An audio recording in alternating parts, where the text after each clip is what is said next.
എല്ലാ തവണ ഒരുപോലത്തെ ഡ്രസ്സ് എടുക്കണമെന്ന് പറഞ്ഞു പോയിട്ട് ഒരു ബന്ധത്തെ ഡ്രസ്സ് എടുത്തോണ്ട് ഇറങ്ങി വരും. ഇത്തവണ ഇനി ഒരുപോലത്തെ ഡ്രസ്സ് എടുക്കാം. ഒരുപോലത്തെ ഡ്രസ്സ് എടുക്കാം, പക്ഷെ എന്താ ഞാൻ ജീൻസ് ടോപ്പ് എടുത്തില്ല. എടി ഞാൻ ജീൻസിന്റെ ഒപ്പം മാത്രമല്ലേ എടുത്തുള്ളൂ. എനിക്ക് ജീൻസ് ടോപ്പ് വേണ്ട. അപ്പൊ എന്ത് ചെയ്യും? വഴിയുണ്ട്, വാ. ഓക്കെ, നീ അന്ത പക്കം പോടാ, ഞാൻ ഇന്ത പക്കം പോറേ. പക്ഷെ സെയിം കളർ കേട്ടോ.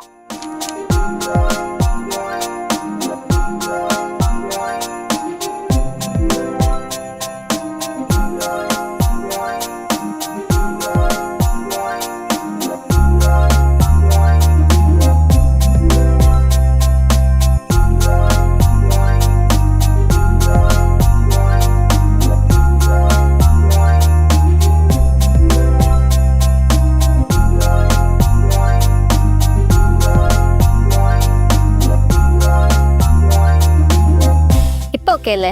പക്ഷേ ഡ്രസ്സ് എല്ലാം അനുവിനിൽ ഏതെടുക്കും? അപ്പൊ ഇതിൽ ഏത് ഡ്രസ്സസ് ചൂസ് ചെയ്യണമെന്ന് കമന്റ് ചെയ്യുക. അപ്പൊ ഈ ഡ്രസ്സസ് പർച്ചേസ് ചെയ്യാനായിട്ട് DM ചെയ്യുക. അപ്പൊ ഇതുപോലെയുള്ള വെറൈറ്റി ക്രിസ്മസ് കളക്ഷൻസിനായി ട്രയൽസ് ചെയ്യും.